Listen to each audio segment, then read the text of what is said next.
The thing I was impressed with in Limerick's 29-point to 221 win over Cork was actually both teams and their execution of skills under massive pressure, because both teams harried and hounded like dogs. And I The Cork in the first half, yeah? Yeah, true. Like, even though they were well behind, it was something like 17-9 at one stage. I just thought that it was actually very impressive how well the modern player now is able to maintain the ball under massive pressure and doesn't panic. You know, and you still see the odd player do it. They panic under pressure and they throw the ball up and get blocked down. You know, and they don't take that extra step or look up. Or, you know, those players who, like, they'll receive possession and they'll be almost tapping the ball in the hurley before they've actually looked around to see what's on. I just that's one of the things that separates Limerick. So many players that are so cute on the ball, and Cork as well. I think one of the reasons why they match up so well is because it's obviously, you know, Limerick are really hard working team, but it's two ball playing teams as well. Like Cork are really good ball players. Like, you look at Mark Coleman, the first thing I think of Mark Coleman is just like a little, you know, 20-yard pass like that. That's what he always does. And they seem to match up really, really well. But like, the game was destroyed by the amount of frees in it. 42 frees, you know, combined 92 frees between Dublin, Wexford and Limerick, Cork. And it's like, if it continues in that vein, like Patrick Horgan put up a ridiculous score, Aaron Gillan put up a ridiculous score, you know, 90% which was from placed balls. As Shane Dooley said last night on Twitter, it's going to be an All-Ireland free-taking competition if that's the way it goes. And like, to me, it's just amazing how the free count has gone up so radically, even in recent years. Like, you look at, to me, a good game of hurling, free taker, 5 to 6 frees, score with frees. That's it. I was down at the Waterford Galway game yesterday. 22 frees over the 70 minutes. Nothing really blatant let go or anything like that. Who was reffing it? James Owens. It was good, aggressive hurling. I didn't even know he was standing on the field. I genuinely didn't know. Yeah, there's a balance to be found between the referee swallowing the whistle at the start of the game versus being whistle happy. And nobody wants to hammer Johnny Murphy, but he gave, was it 50 frees in the Dublin Wexford game. I was at that game. I don't think it was helped by the fact that it was in like Cauldron Croke Park, small crowd, and obviously a lot of the Dublin Donegal football crowd hadn't come in at that point. But it just added to what was a stop-start, pretty poor spectacle. Well, number one, the advantage rule is gone. According to him, it's gone. It's a free straight away, and the play was just stopped the whole time. Number two is that he was just seen fixated with blowing every hand pass or every throw or whatever it was. And number three, if there was any sort of contact, it was a free or it was a yellow card. The Conor McDonald red, I thought, was mystifying. I thought there was 3 tackles in that sequence. Jack O'Connor probably could have got red and didn't even get yellow. So he came in over the top of the helmet. Yeah, because I was up in the press box. It was obviously a bit above the ground, but you're not actually all that far away yards wise. And I was there thinking at the time, because you could hear the connection on Paddy Smith from the 3 different players. I thought any of those could be red cards. This was at the moment, so I'm trying to be fair to Johnny Murphy there. In the heat of the moment, I thought any one of them could. When I look back on it, I think Jack O'Connor certainly could have got red. I don't think he intended to take the head off Paddy Smith, but you know, you have to be in control of what you're doing when you're tackling a player, especially with a potentially lethal weapon in your hand. I think Conor McDonald should have got a yellow, and you can probably, like, there's probably somewhere in the rule there where you can say, fair enough, he connected with him with the stick across the stomach. You'll be giving out a fair amount of reds if you're if that's the way you're looking like. Again, I'm playing devil's advocate. And then the other thing is Sean Murphy came in across him. I don't know how much connection there was, but at the time I thought I heard a connection, and he was already on a yellow card. Yeah. So if Conor McDonald didn't go for what I thought was probably the tamest of the 3 things, I think the other 2 lads, one of them should have got. Yeah, and even Owen O'Donnell going as well, for which I thought was ridiculous. Really, that's so harmless. If there was no Horden there, neither of them get yellow card, in my opinion. And then that has the knock-on effect of, to be honest, as simple as Jack O'Connor would have been met for that goal chance if Owen O'Donnell had been on the field, 100%, and we could be talking about a completely different result. Yeah, we'll come back to it, but the Dubs should have been more cynical there. Black card, chat or not, they should have been more cynical. And of course they went down to 13 men. But yeah, looking at the free count in that Limerick-Cork game, so you're looking at 11 frees for Gillan, you're looking at a 65 from Dermot Burns, obviously that's not anything to do with pernickety free refereeing, 15 frees and a 65, and another sideline from Declan Dalton. Jeez, that's a huge amount of scores. Oh, it's an outrageous amount. Yeah, coming from placed balls of different varieties. Do you know, there was a lot of the referee blowing for throwing balls as well. Sean Clear was over that Limerick Cork game. What's your thoughts on it? I mean, on the Sunday game, obviously the lads, they did a couple of freeze frames and zoomed in on it, and I thought these aren't really. It's very hard to show because at times, like it almost backfired showing those clips, because if you want to show a hand pass of a still frame when you're zooming in and it's not as HD, how can you really tell if there's a clear strike? How can the referee anyway? The referee definitely can't. You kind of just. I think it can be imperceptible at times that the ball is. It might even be just ever so slightly. Like, do you ever see in snooker, two balls are touching? You just sort of go in like that to check the daylight. To see how do you know? I know clear strike in action is on the side of Sean Clear there, but like, is it worth slowing down the game over something like that? No, I don't think it is. No, I wouldn't be a bit surprised if the hand pass rule is changed in the very, very near future. So what? I wouldn't be surprised if you're going to be let throw the ball. If you did that now, it's all matter. I wouldn't be that surprised. Genuinely, it's either that or they have to come down really, really hard on the proper execution hand pass, which is going to be a disaster if it happens, because they've let it go to this the way it is now. If they just kept blowing in the last 5 or 6 years, if they just kept blowing for the ones that look borderline, you wouldn't see those borderline ones anymore. You'd see the clear strike in action. But this is as a result of it's like trying to stop something, but it's just gone way past that. So now they're trying to stop it, but it's gone past that. They're going to have to take radical action. Yeah, do you know what? Maybe Sean Clear is right then to be blowing for these things, and maybe the other referees aren't following suit. And if they all did, that would become the norm and everyone would hand pass properly. Well, I'll put it to you this way. I'd say Sean Clear would have got a pat on his back when he came in from his assessor yesterday. So you tell me whether that's right or wrong.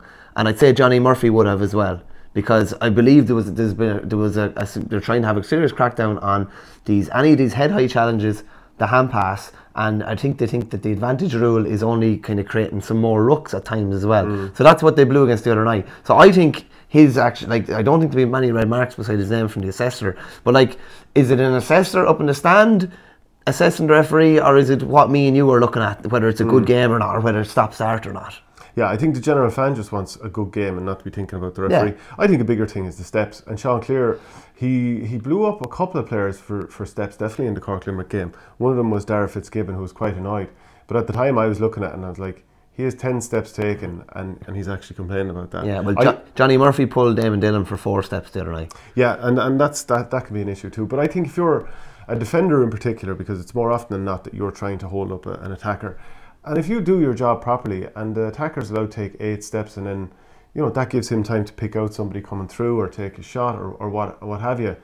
That's so frustrating. The old double standards. It happens in every game. Forward going through on goal can take 12 steps. Defender coming out with ball takes 5, he gets blown. Yeah. It's a killer. And we all know, like, there are plenty of players who do take these steps. And if you do it with conviction, if you really just burst and don't even kind of hesitate at all, you tend to get away with it. There's plenty of players out there. Let us know who you think the players are, but there are a load of players who get away with it. It's gas. I remember being on the line. I don't know, was it Carrying the Knock or something? I was in with the Offaly minor footballers at the time, and we were training. And Niall Darby was playing. He was on the ball. Son of Stephen, who won Not-Ireland with Offaly in '82, and he must have taken about 10 steps. But he looked unbelievably graceful doing so. And they were just like, no one else would get away with that. He just looked real graceful doing it. And I was just thinking, like, if I took 6 going the way I do, the big barreling kind of run, I'd be blowing straight away. Some lads just kind of get away with it. Do you know what I mean? Remember Larry Corbin, the 2010 All-Ireland, John Tennyson threw the hurley after. Yeah. To be fair, I'm kind of on Tennyson's side there, because if a lad's taking 10 steps and the ref isn't going to do anything about it, fire the hurley all day. Only messing, obviously.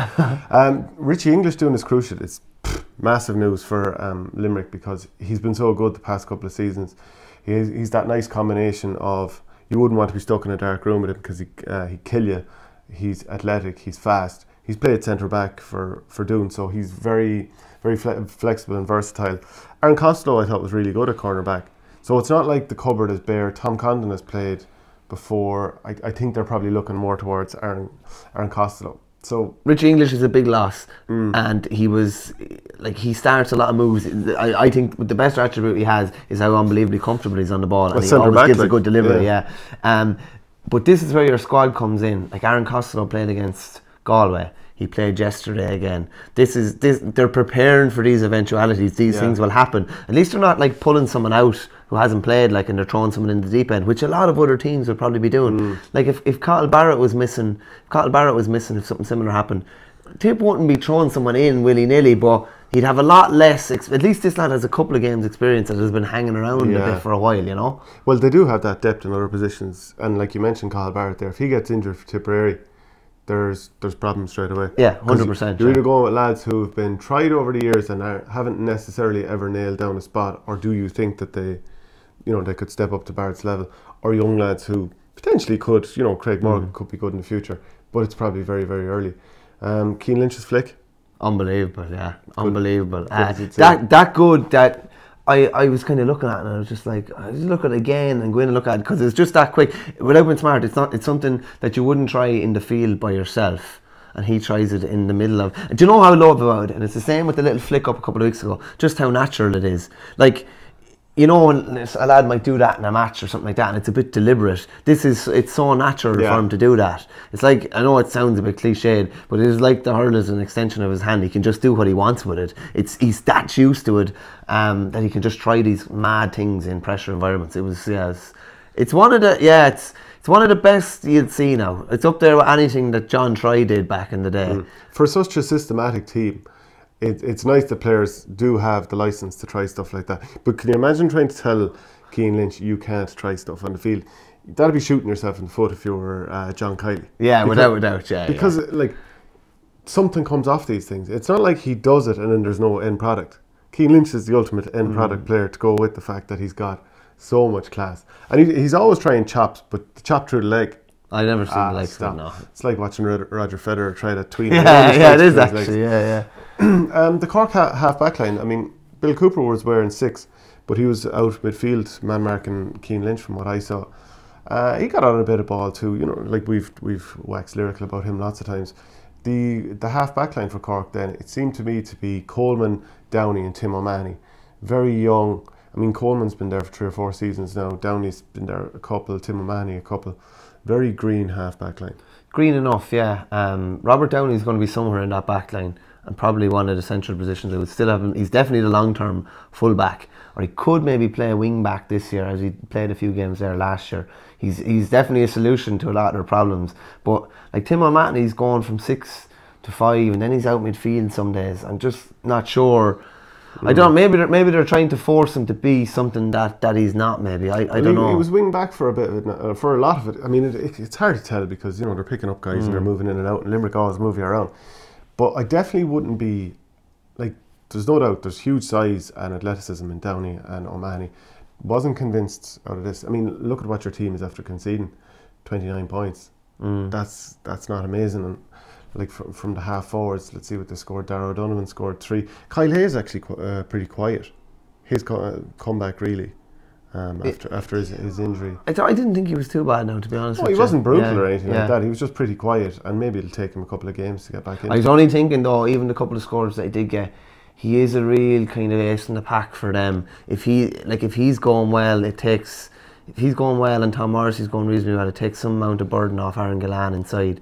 Like Hayes' pace is a huge asset, and his ability to score. Like Hayes could end up with 4 or 5 very easily in a game, very easily. And if he's motoring again, and as I said about Tom Morrissey and Hegarty, but Hayes in particular is the one. If he's going well, Limerick will be going well. Peter Casey hasn't been seen really, I don't think, this year. No, hasn't played this year at all, no, and even missed the county semi-final with Napier last year as well, didn't he? Yeah.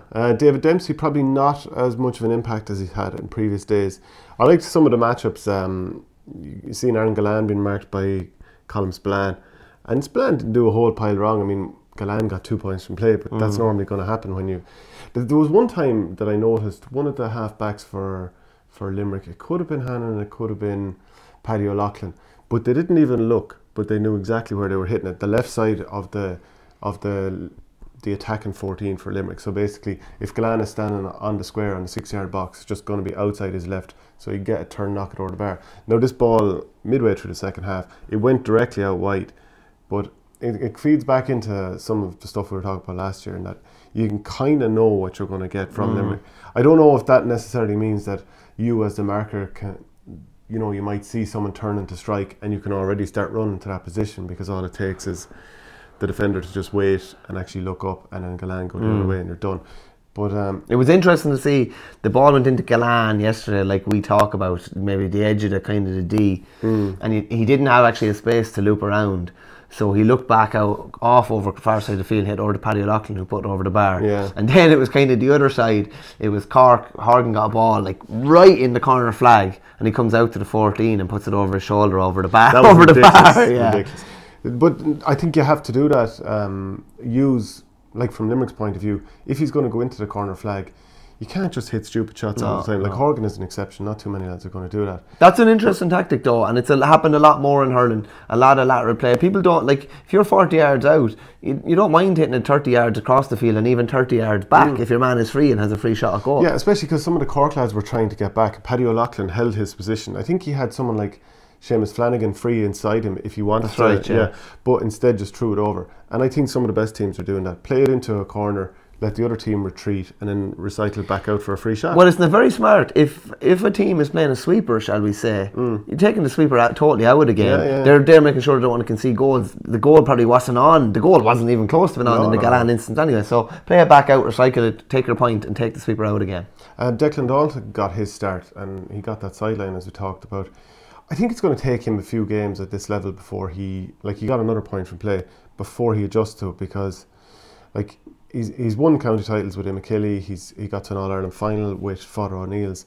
I'd say he's one of these lads who was underage dominant, very, very dominant, especially in the smaller club, in the intermediate club. But I think at times, I don't think he's fully used to the pressure that you're under at inter-county level, and it'll probably take him 3 or 4 games to get used to that and the amount of hits. You can see why you would give him as many chances as possible if you're Kieran Kingston, because he's such good hands and he could do anything with the ball. I give him lots of time. Yeah, I give him. But you agree that it's not quite happening just no, yet? It's not going to happen. It's not going to happen for a while. But he's the sort of lad that how talented he is. I'd put faith in him. And I'd nearly kind of say, listen, we're going to give you an hour today, regardless of how things go. Just try and get your bearings at this level or whatever. Like that line ball he put over was ridiculous. It just faded about 20 yards out to the right hand side and just came back inside the post. It was beautiful. It's clear that he's got a lot of the attributes needed. Physically, I'd say probably, and just movement wise. Got himself blocked down a few times. That's that stuff of not being maybe used to that level of intensity. Just doing things a bit slower, isn't it? Yeah, and he struggled against Tommy Walsh of Tullerone, the younger Tommy Walsh, in that All-Ireland intermediate club final too. But so definitely you have to persist with him, because you can see the talent is there. Anything else from that game stick out to you? No, the refereeing was the biggest one for me. Just with Limerick as well. I don't know.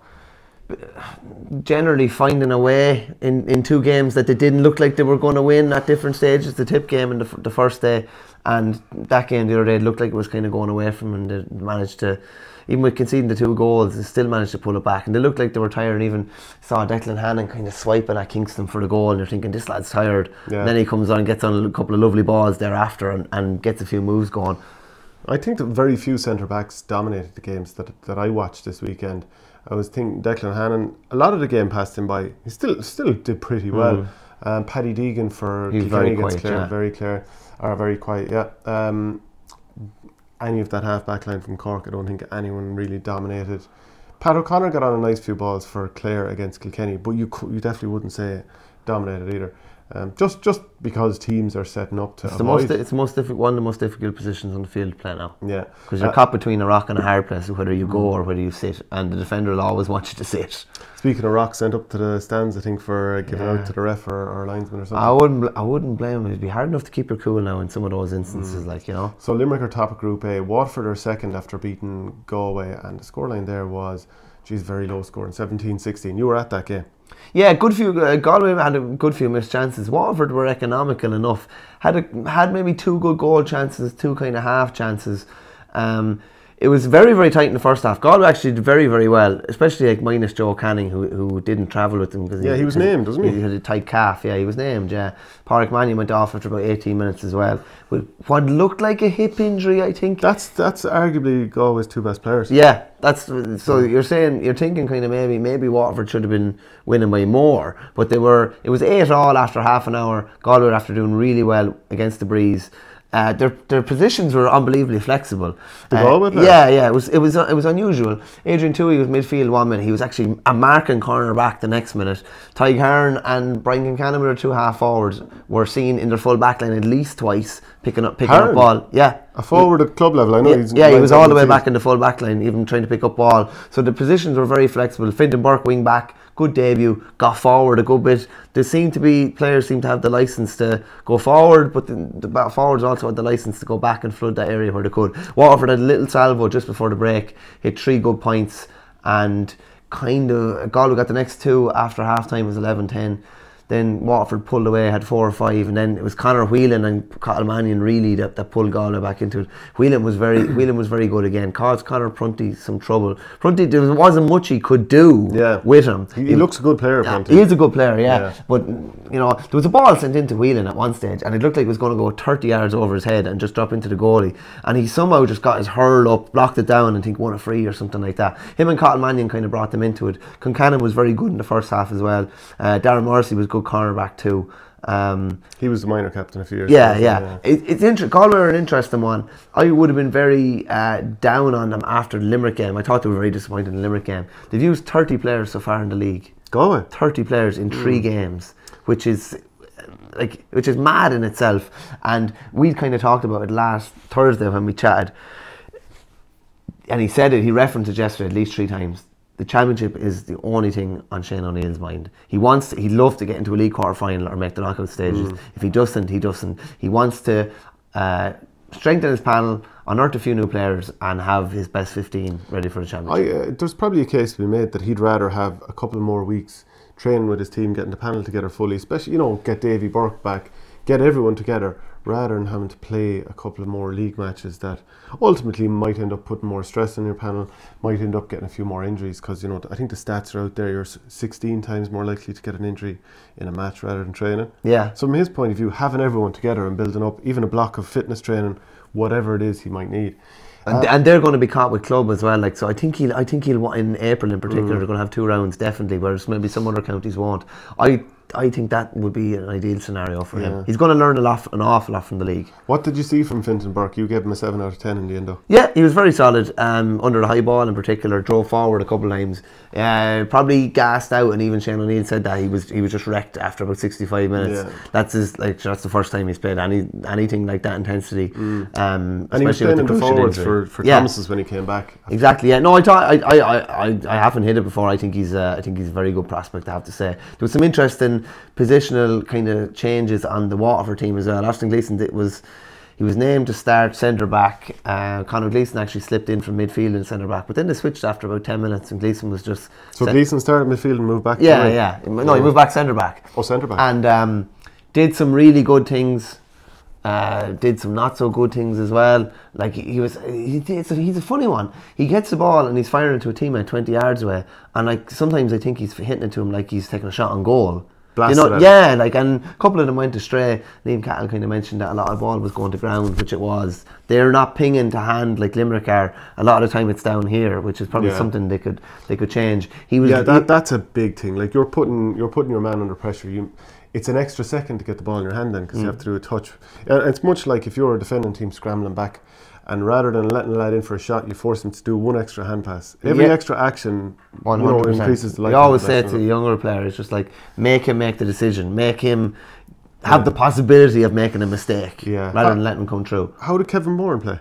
Kevin Moran was good, He was very, very solid, got up for a very good point, was very good on the ball. Do you know, because he got hammered last year for being too old, we'll say, in that game against Limerick, because he couldn't chase back on Grove Hegarty. Like, who can really, once he has he has a head of steam up.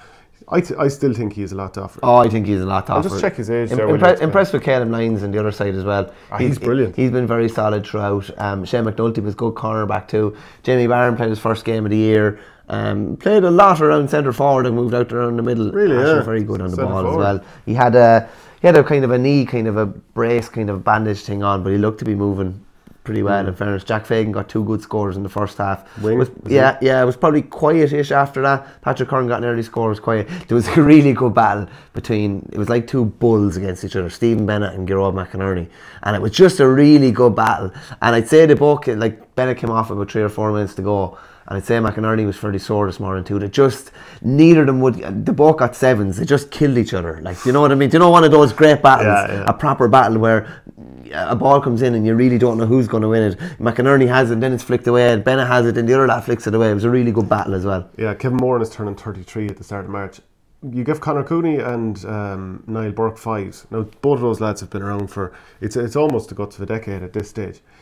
Were they just not in it? Just quiet, yeah, very quiet, yeah. Niall Burke would have worked hard, but there's I recall one instance when I remember sitting beside David Connors from the Tuam Herald, and Burke got done really well to get a ball, and I just said, oh, he's not going to throw it up, is he? He just threw it up and got blocked down on the sideline, and I was just kind of thinking, there was just a couple of things like that. Wasn't on the ball much, same with Conor Cooney. Jeez, I recall him having the ball in his hand once, maybe twice. Can be periphery, no more than Niall Burke can be periphery at times. When they're on, but when they're off, they can be badly off. You know. Pádraig Mahoney played midfield, did he? Liam Cahill was happy enough. Yeah, he was happy, yeah. Made a comment after that, if he had a couple more like Pádraig Mahoney, he'd be a very, very happy man. I think he suits him, the way the midfield has gone in the modern game. He's going to get a lot of ball. He's a very good distributor. If he gets a shot from inside 100 yards, he'll score.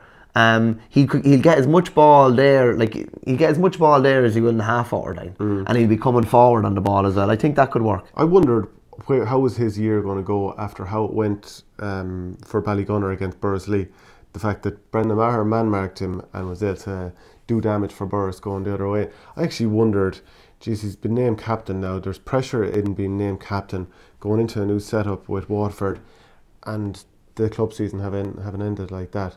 I thought, you know what, he has a lot to do to have a good season after that. And Liam Cahill is probably after re-energising him by giving him a new position. Yeah. And he's not been man-marked really. Because I often thought maybe they'd move him inside rather, but he's gone the opposite way and moved him outside. Yeah, just I was going to mention there, he's obviously never really played inside, but he'll get more ball and more chances of scoring at midfield than he will inside. I know he's not going to get a goal chance maybe, but he's the sort of lad that you can see breaking a line from the 45 and getting in and getting a goal chance that way. He was very good on the ball yesterday again. Interesting that Desi Hutchinson has, he was started the first league game against Cork, and he's kind of found himself on the periphery now.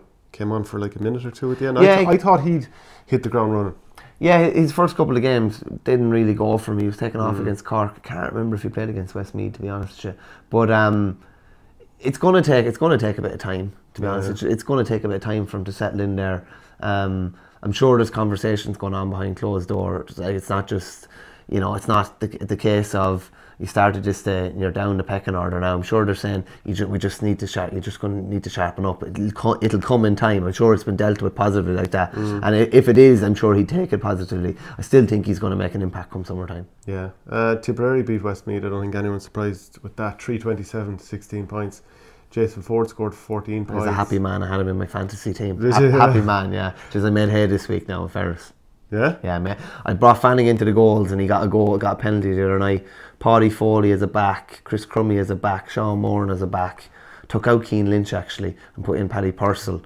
But I was trying to spread it out a little, and Joe Canning didn't play and I still got a good score, so I'm happy enough. Fair play to you. Keane Darcy, Jake Morris and Seamus Callanan got goals. So Callanan, that was his first start of the year. Noel McGrath came back. For Westmeath, yet another red card. Remember, they got Angus Clark sent off against Westmeath. This time against Galway, yeah. Sorry, yeah, Galway. This time was a straight red card for Killian Doyle for pulling across Sean O'Brien.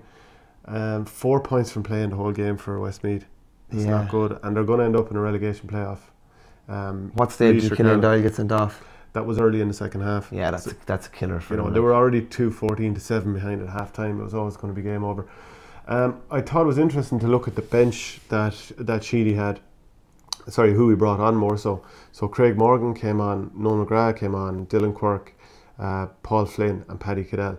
So if you took Noel McGrath out of that, he's basically giving lads a go. And that's what we saw against Limerick when Limerick came from, was it 10 or 11 behind to win that game. He's still just giving young lads a go. So it's not really a massive priority for him. No, I don't think so at all. No, it's we've said it the whole way through. I think it's all about just unearthing new players. He realises, to me, Limerick are the benchmark. They have 24, 25, and I think he realises he has to get to that sort of number to be competitive. Tip would have to beat Waterford and Galway most likely to reach the knockout stages. Still very doable. Yeah.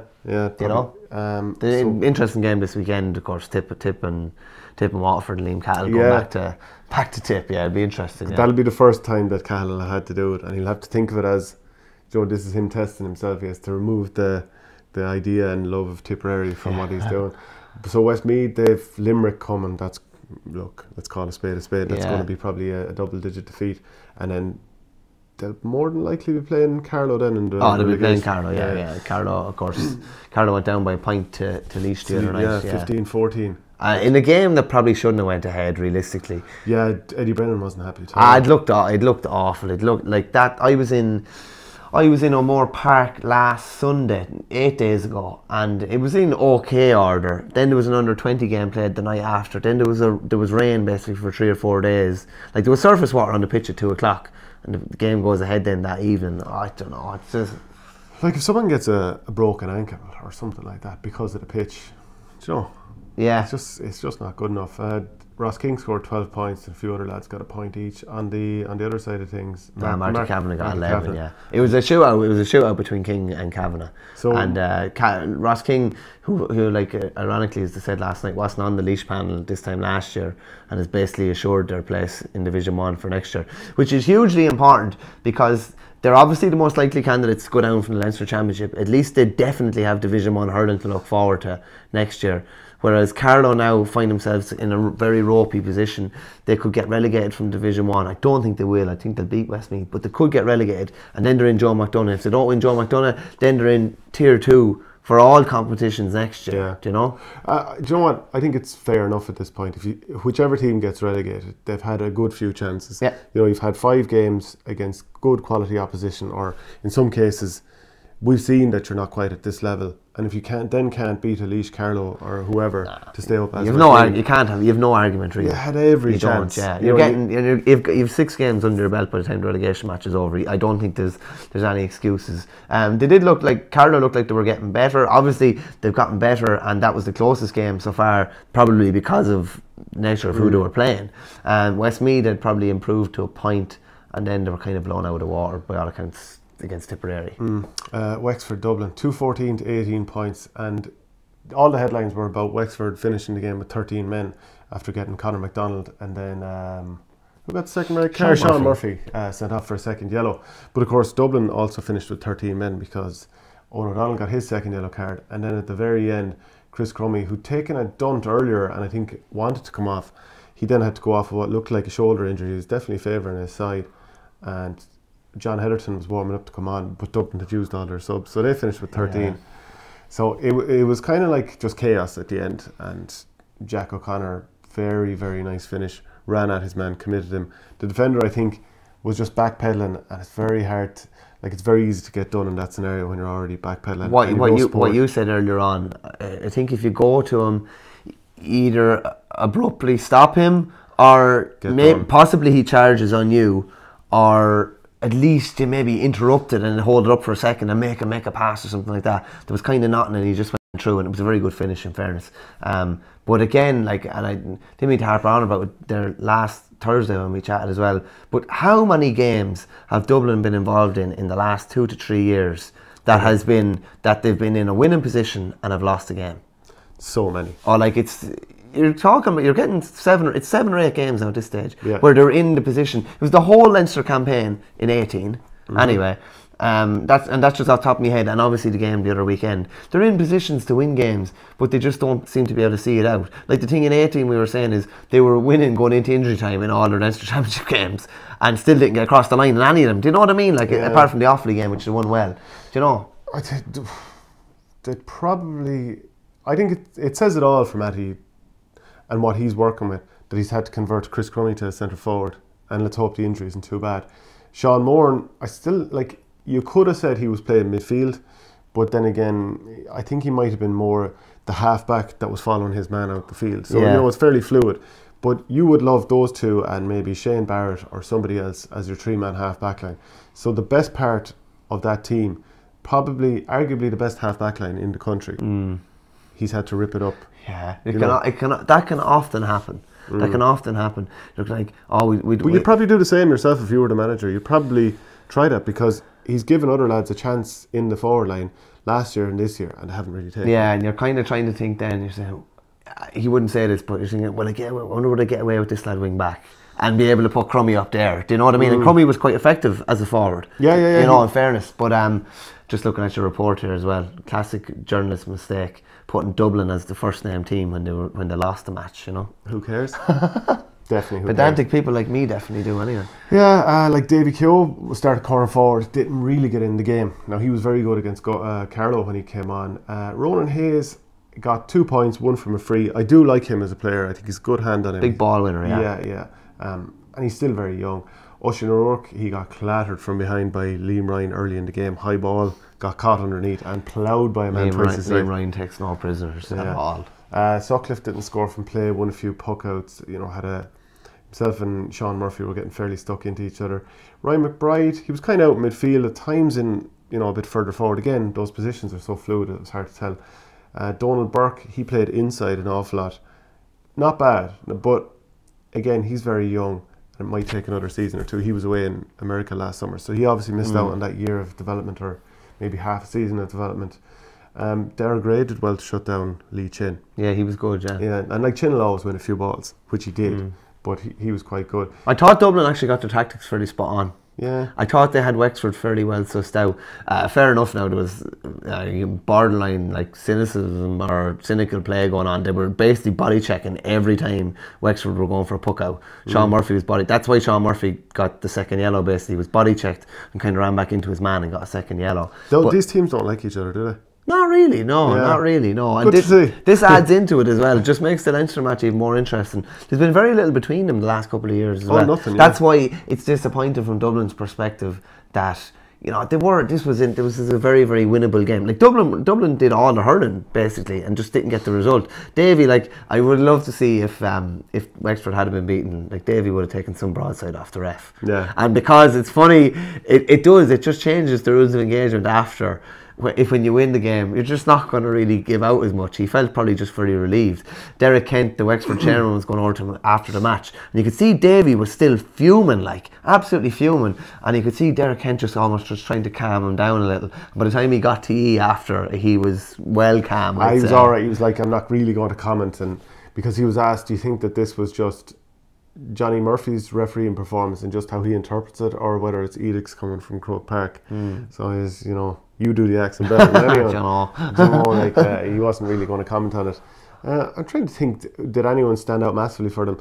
Like Matt O'Hanlon played centre back on Crummy, and I think normally O'Hanlon is just so much stronger and bigger than other lads. He didn't have it his own way at all. Crummy definitely edged that. It was his 100th appearance as well. He was taken off half time in his 100th appearance, which was, but like, hurling can be very deceiving. Like hurling is hurling. Yeah, he came on the last day though, and he would have had he'd very little done by all accounts. They played against him and Dee O'Keefe and Chin played against Waterfield Challenge game the year before, or the week before, sorry. And they came on against Kilkenny, and everything worked out unbelievably well. The perfect scenario. And then the next match, it's just a disaster, probably for him and Chin. Both totally kept out of the game. Dee O'Keefe was still had a good game.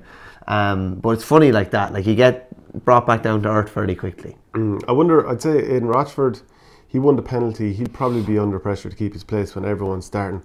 Aidan Nolan a bit quieter. Paul Morris got a few scores from play. He was good. Michael Dwyer was tried full forward. If you weren't really paying attention and you hadn't checked the team beforehand, you would have thought that's Conor MacDonald in full forward, because he's similar size profile lefty. Probably didn't do a whole, enough to really keep his place, but MacDonald will probably be suspended. Yeah, he's gone now for the next match. And they're in a good position to qualify and have still to play Westmeath. So there's a lot more lads going to get a chance, which is ideal for them and ideal for Davy. I think at least the fact that you're mentioning Aidan Rochford, maybe he won't hold on to a place, but he'll be an option now, an option that wasn't there last year. Yeah, I don't think they're playing Westmeath. They're playing... Oh no, I just mean in the Carlow. last round. So that's 2 matches. They can't experiment too much against Carlow because they still need to win the game. Yeah. But there's 2 matches realistically that they're going to win, where they can put in some more bodies again and give the Micheal Dwyers, give the Aidan Rochford, give the Joe O'Connors more game time. Joe O'Connor as well. Getting kind of more impressed with him, even though he was under pressure at times. I thought he was still in his man's face. He was still putting pressure on. He definitely wasn't as dominant as he was against Kilkenny. Gave Wally Walsh a tough old David. Rory O'Connor, brilliant as always. Class. He's just grown into such a brilliant player, and Jack O'Connor very good. Jack O'Connor is probably one of the most improved players in Ireland, I'd say, at this stage. He's been Jack O'Connor's been on the Wexford panel and team the last 4 to 5 years, I'd say. I can't remember whether he played that game in Crow Park the night Liam Dunn's last, let's say, Leinster Championship match. I can't remember. I think he might have had, but he's been around the scene a long time. It's probably maybe time enough that he should be doing something like this, because he's an awful lot of ability, serious height, good striker, serious athlete, and very mobile for his size as well. And won't back down either. Yeah. So if a lad like that develops and they get more out of him, they got a good bit out of him last year. If they get more out of him and can find a couple of more players, they're very interesting as the summer goes on. So the last game I was at, Kilkenny and Clare, 119 to 313, ended up as a draw. If Clare actually used their heads, and by that I mean didn't just drive the ball 90 yards blindly constantly, they could have won this game pulling up. Yeah, see, I'd say Brian Lohan would be old school enough and would want them to play direct. The 2 lads last year, it was a lot more deliberate. So it's finding the happy medium between those 2. Yeah. It's playing the 40-yard pass when it's on. It's playing the long ball when it's on as well. Now we've always talked about this. There are merits in just a long ball to keep lads honest at times as well, and you just don't know what's going to happen off a long ball. And a lot of the time you can get chances out of it, and they did get a goal chance out of a long ball that went into, or a goal that went into Shane O'Donnell, and he turned his man. But it's finding that there's times to do it and there's times not to do it. How many times is too many times to hit a ball blindly on top of Shane O'Donnell? When you know, they should never be hitting ball high and on top of him. It should be balls to the Ryan side, Taylor, who's small, or here. You know what I mean? Head because high. These were like him wheeling backwards on top of 50-50 waste balls. of time. Yeah. Even the worst cornerback in the country would be able to do something. Even I'd be able to do something with it. Fooling away, you could spoil it. Their use of the ball was really frustrating to watch. I mean, sure, I had no skin in the game here watching Clare and Kilkenny, but I just got very annoyed watching Clare. And the whole thing sewn up, like the game could have been well over by the time before Gerald had even got that goal to put Kilkenny ahead. Yeah, but they were just unbelievably wasteful. Yeah, it did, what was it, 21 chances in the first half and scored 9 out of them. Richie Hogan, again, been taken off, again fairly quiet. What do you think? Yeah, I don't know. I didn't see enough of the game really to give a really strong opinion on it. He got that good point over his shoulder, but it looked like he'd been pretty quiet up until that point. So it's hard to kind of know what's going on there really. The lads raised it last night in the League Sunday show, or was it someone said, it could have been yourself actually, that he got a chance to take on a ball and didn't take it on. Well, he kept turning, like he'd get a ball and the goals could be over there, and instead of turning and looking to jink this way and then that or whatever and throw it over, he actually kept looking for the out ball.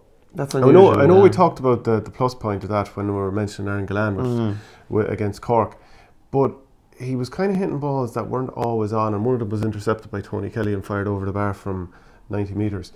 But it just seemed very un-Richie Hogan-like. And the twisting and turning, of course, is related to your back, and of course he's had injuries there. But I don't think you're going to trust in your body. Possibly, because I don't think you're going to see him get a ball and start charging at the goal anymore. A lot less likely, because it's, well, number one, you probably maybe don't think you have that same pace, or maybe don't think you have that same, work done as others. Maybe that really, really hard running to trust your body to do that. So a lot of the time, if he doesn't think he's going to get the shot off, he's going to look out the pitch, because maybe he doesn't trust his body now at this stage. Yeah. We like he talked about the hardship he goes through to get fit to even play a game. So it was very funny at one point. Conor Cleary was on him, a ball came in crossfield, high ball. Someone knocked the hurley out of his hand. He actually caught the ball like a cricket ball to his guy. And then he threw it up in the air like that, then getting waiting for the noise from the crowd. Yeah, he wasn't bad full back. Again, it's if you want to expose someone who's 6'5", you probably have to bounce ball in front of him, maybe diagonal ball, and get a fast guy to turn him. Do you think Richie Hogan, like, that there might be a cause to put him back out in centre forward maybe? John Donnelly started the game really good at centre forward, but kind of faded out of it. Like, he'd either set up chances or scored a point early on and faded out. But like, Richie Hogan used to be centre forward because it created such a conundrum for the opposition. Do we stick or twist? Do we mark him and therefore leave the full back line open? Or if we put a midfielder on him, that obviously takes away from somewhere else in the field. But clearly Cody isn't looking at him there anymore, because even last year he was corner forward. And he's in the inside line again. There's a fair bit of movement required at centre forward, while you are controlling the movement a bit more yourself, because you can move left, right or out, whatever way you want yourself. There's probably a lot more work centre forward. Maybe he thinks even for this time of the year he's just trying to get game time into him and just get some minutes into him, and we might see him maybe move out the field as the summer goes on.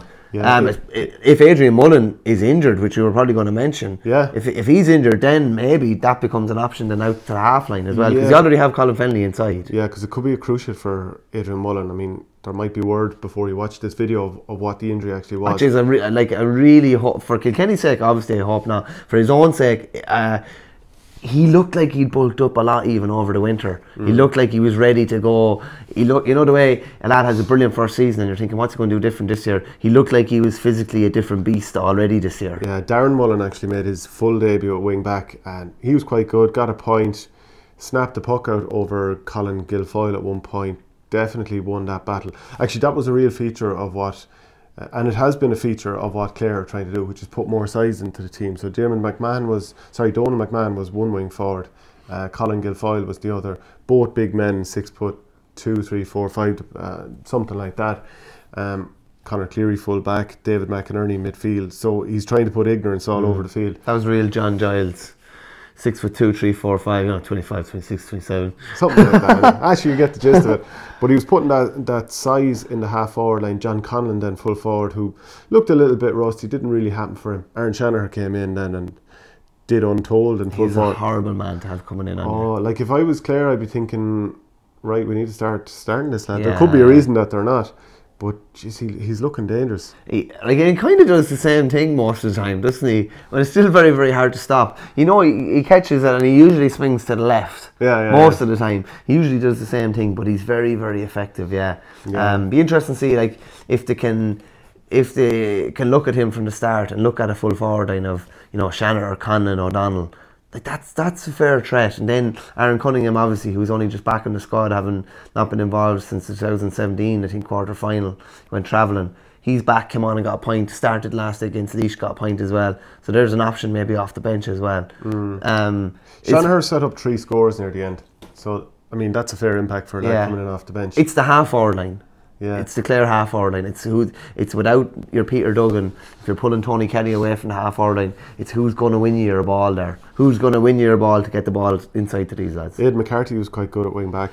The lefty with the white helmet. Yeah. And he's playing freshers at the moment as well. I can only imagine the untold he's doing for at that level.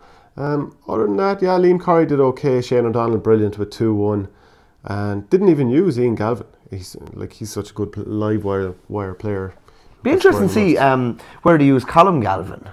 Yeah. Because like if the 2 midfield spots are taken, which they kind of look like they are at the moment, does he revert to a back or does he revert to a half forward kind of a role? Well, maybe like Stephen O'Halloran is probably the least secure of the half back line in terms of like, will he start during the summer? You know, he's gotten a good bit of game time and a decent player, but like, will Cathal Malone come as one of the half-backs, because you know, we're talking about the size that Brian Lohan seems to favour. Aidan McCarthy's doing quite well and I can definitely see him getting better and better. Pat O'Connor was playing centre back. I can see him staying there. And where does Shane Golden come into it then as well? Because he's obviously, we know him as a midfielder over the last year or two, and he tried full back there last day. So it's interesting. Like I presume they might go horses for courses, because Liam Corrie and Jack Brown, neither of them are big cornerbacks, and like it's not really a traditional flat back 3 anymore. It's kind of like 2 and 1 Roman, isn't it? So no, it's always 2 and 7. You might need decent size. Like Golden isn't exactly massive, but he's a big enough man. Like, so you could potentially, depend on the matchups, play him and Conor Cleary back there. But yeah, back to Colin Galvin. Would he be wing forward? I mean, that would go again centre forward. Possibly. You never know. David Reedy played there, and he was able to drop off Paddy Deegan at times. Yeah, he's been good since he came back. And in fairness, David Fitzgerald obviously missed the game, but he'd been going very well centre forward as well. Like, so Alan Murphy played midfield for Kilkenny, and you know the way, like, he'd probably be seen at times as a lad who's always getting game time during the league, and then the championship doesn't really get much chance after that. Scored the first point of last year's Leinster Championship. Yeah, as I was reminded at the Tony Doran quiz the other night when I got it wrong. But he won, I think it was 3 frees in the second half when his team needed it, and set up other scoring chances. Quite impressed with him on midfield. Awful lot of players to come back. Yeah, serious amount of players to come back. Owen Murphy's injured at the moment. They actually didn't name a substitute goalkeeper. All right, okay. What's Owen Murphy carrying at the moment? I'm not 100% sure, but we were asking Cody afterwards who would be back the next day, and he was saying maybe Pádraig Walsh. So it doesn't look like TJ Reid will be back the next day. It doesn't look like Colin Fennelly will be back, Conor Fogarty or Owen Murphy. Just to think, I think that's smart. I think that's smart, to be honest with you. Yeah. I think they know when they need TJ. I think they know when they're going to need Colin Fennelly as well. Yeah, and then just even to look at their final fixtures away to Laois. Laois have enough done. Kilkenny are probably going to win that game no matter what, and that actually puts, assuming that Wexford don't slip up, that'll put Dublin out of the knockout stages, which may not be the end of the world for Matty, but he definitely want to get a result down, or do well down in Ennis against Clare. Actually, do you know Clare haven't lost to Kilkenny since the 2015 league relegation? This is what I was kind of saying to you last week. They have a really good record against them. Like that would have been 5 wins in a row if David McInerney didn't miss a sitter in front of goal. Oh. Jerry Aylward very good coming off the bench as well. Yeah. Showed something like probably we haven't seen in a couple of years, to be honest with you. Yeah, as well. He's always had that dash, and he broke onto a nice ball over the top. I think there was possibly a flick from Bill Sheehan and buried it. Billy Ryan very quiet, I'd have to say. Wally Walsh got 2 points, didn't have it all his own way. Richie Lahey showed flashes. Like, would you believe 5 of the 6 forward line for starting forwards for Kilkenny had scored inside, I don't know, something like 20 minutes, maybe even 15 minutes. And then eventually Richie Lahey got on the scoreboard too. So they'd all scored from play in the first half. But you couldn't say that you'd have been blown away by them. There wasn't really a goal chance outside of that one that Jerry Aylward blasted in. Killian Buckley was on Tony Kelly. Had a tough time of it. He was thrown back into the Leinster Championship last year when he'd been out for so long. And it may take him just a little bit more time to get up to speed. Maybe that position isn't. I think he's a half-back every day of the week, I have to say. Do you know, Conor Brown was started cornerback, and he started on Shane O'Donnell. Had a tough time. He was swapped with Conor Delaney, brought out to wing Was back. he harshly pulled? Well, he's pulled at half time because I think everyone understands it. If it's not going your way, it's not going your way. Didn't think you could do much for the Shane O'Donnell goal anyway. I definitely don't think he's a cornerback. I never thought that. Like, putting a midfielder cornerback? What do you think? And I know he probably played centre back for the club. I actually thought he could have made it because he has all the physical attributes. He's quick, very, very dynamic. Would you see him going on a Shane O'Donnell? Most lads aren't able for Shane O'Donnell, and I think a fairly specialised cornerback or fullback type player would have to go on Shane O'Donnell. Yeah, it's a funny one because I thought he might work there, but it's funny, I thought he played reasonably well. He actually started the All-Ireland final quite well too. He played well in their last 3 championship games, and then all of a sudden he's a cornerback. It's like when Jackie got an all-star cornerback for Kilkenny, and Cody moved him out midfield the year after. He played Leinster final midfield one year, yeah. So that's the height of it. Is there anything else we're missing from the weekend? No, good result for Kerry. Kerry kept winning ways in Division 2. Obviously the good win in Mayo, but and they should be winning by what they did win by 20 odd points. Yeah, and Antrim won as well. So the big game is this weekend. It's Kerry against Antrim. If Antrim beat Kerry, Kerry could still be in a bit of trouble because Antrim will play Offaly then in the last game and will be through to the final already and cup out a weakened team. And Offaly could beat Antrim and Kerry could end up gone. So this is a big game this weekend. Thanks for watching Our Game. Don't forget to like and share the videos, and if you're new to the channel, hit subscribe.